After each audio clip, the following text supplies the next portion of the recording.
Classes presented by AMM public school. तो class 4 आज आपका सब्जेक्ट है मोरल वैल्यू। तो ओपन कीजिए अपनी मोरल वैल्यू की बुक और आज हम पढ़ेंगे चैप्टर नंबर 5। स्टूडेंट्स, आप अपनी बुक का पेज नंबर 23 ओपन करेंगे और पेज नंबर 23 पर आपका चैप्टर है 5 डियर ग्रैंड मदर। डियर मतलब होता है बच्चों प्यारी और ग्रैंड मदर मतलब हमारी जो दादी होती हैं।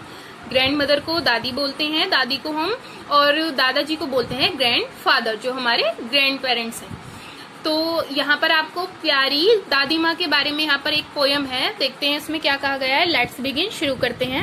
यहाँ पर जो एक बच्चा है वो बताता है कि when I snuggles up at night there is no one that I had rather.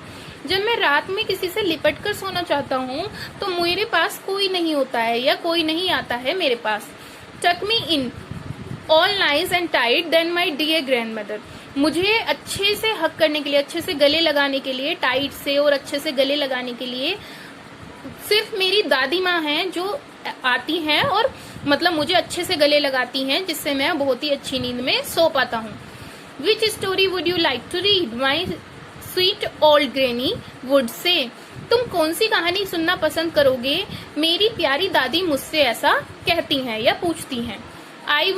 I always pick the longest one to make sure that she stays. मैं एक सबसे लंबी कहानी जो होती है उसे चुनता हूँ या उसे सुनना पसंद करता हूँ जिससे वो मेरे पास ज्यादा से ज्यादा टाइम तक रह सके। She takes me to another world of fairies, queens and kings. वो मुझे एक अलग ही दुनिया में ले जाती है, एक राजा रानी और परियों की एक अलग ही दुनिया में ले जाती हैं। देखा है ना, आपकी दादी माँ भी जब कहानी सुनाती हैं तो राजा रानी और परियों की कहानियां सुनाती हैं, जिन्हें सुनकर आपको लगता है कि आप उनकी दुनिया में चले गए हो, परियों की दुनिया में। तो बच्चा कह रहा है कि वो मुझे राजा रानी और परियों की एक अलग ही दुनिया में ले जाती हैं, यानी कि कहानी सुनते हुए उसे ऐसा लगता है। When she kisses me good night, I dream of wonderful things. जब वो मुझे किस करती हैं और मुझे गुड नाइट विश करती हैं, यानी कि सोने से पहले जब वो मुझे किस करती हैं और गुड नाइट बोलती हैं, तो मुझे बहुत ही अच्छे सपने आते हैं, बहुत ही अच्छी अच्छी चीजों के सपने आते हैं और मैं बहुत ही अच्छी नींद में सो पाता हूँ।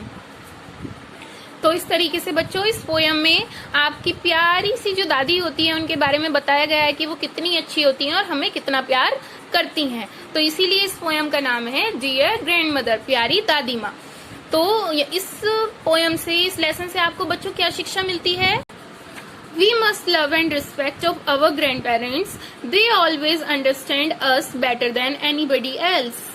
हमें शिक्षा मिलती है कि हमें अपने दादा दादी जी जो होते हैं, जो हमारे ग्रैंड पेरेंट्स होते हैं, उन्हें बहुत प्यार करना चाहिए और उनका बहुत आदर करना चाहिए, क्योंकि वो जितना अच्छी तरह हमें समझते हैं उतना कोई नहीं समझता है। यानी कि वो हमें सबसे ज्यादा अच्छी तरह समझते हैं, हमारी बात समझते हैं, हमारे दिल को जानते हैं, हमारे कहने से पहले ही हमारी बात वो समझ जाते हैं। इसीलिए सभी को अपने ग्रैंड पेरेंट्स का, अपने से बड़ों का, सभी का आदर करना चाहिए, उन्हें प्यार करना चाहिए और उनकी जो है सेवा करनी चाहिए। ठीक है बच्चों, तो इस तरीके से आपका ये लेसन कंप्लीट होता है। इस लेसन का जो भी एक्सरसाइज वर्क है वो आपको बुक में ही फिल करना है इस तरीके से। ये आपके लिए एक होमवर्क भी है, आप इसे रीड करेंगे। यहाँ पर आपको कहा गया है among the following pictures encircle the one you would give to your grandparents. यहाँ पर कुछ आपको पिक्चर्स दी गई हैं और कहा गया है कि उस पिक्चर को सर्कल कीजिए जो आप अपने ग्रैंड पेरेंट्स को गिफ्ट में देना चाहते हैं या चाहोगे। आप क्या देना चाहोगे ग्रैंड पेरेंट्स को गिफ्ट में, वो आप अपनी पसंद से उस पिक्चर पर क्या करेंगे, सर्कल कर देंगे, जो आप अपने दादा दादी जी को देना चाहते हैं। तो इस तरीके से बच्चों ये सारा वर्क आपको अपनी बुक में ही फिल करना है। जो इस लेसन के क्वेश्चन आंसर हैं वो आपको कॉपी में करने हैं। तो ये जो क्वेश्चन आंसर है इनकी फोटोग्राफ आपको सेंड कर दी जाएगी, ये आपको अपनी कॉपी में करने हैं और वर्ड मीनिंग भी अपनी कॉपी में करने हैं। इस लेसन के वर्ड मीनिंग और क्वेश्चन आंसर आप अपनी कॉपी में करेंगे और ये जो बुक का वर्क है इसको बुक में ही फिल करेंगे। मिलते हैं बच्चों नेक्स्ट क्लास में नेक्स्ट चैप्टर के साथ। Thank you.